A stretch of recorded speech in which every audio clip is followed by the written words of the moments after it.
मैं तीन चीजें बोलना चाहता हूं। पहली चीज बोलने नहीं दे रहे हैं। मोदी जी घबराए हुए हैं। आपने देखा जो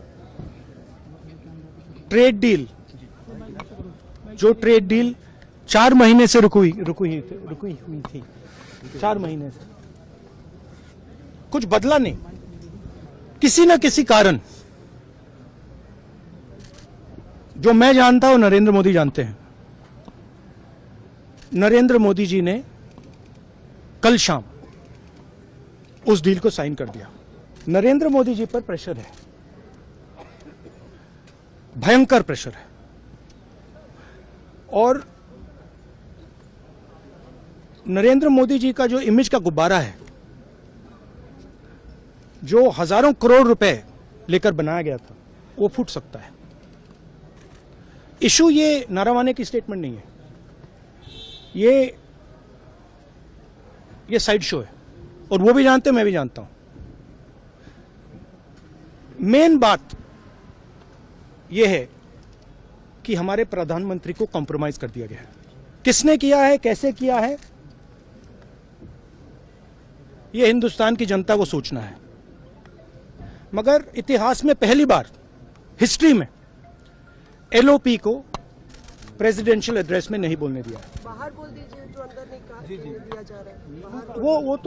वो तो ऑटोमेटिकली होगा जी। बट ये आप समझिए, और हिंदुस्तान के जो किसान हैं, आप सब समझिए कि इस ट्रेड डील में आपकी मेहनत को, आपके खून पसीने को नरेंद्र मोदी जी ने बेच दिया है। और वो इसलिए बेचा है क्योंकि ये कॉम्प्रोमाइज्ड है।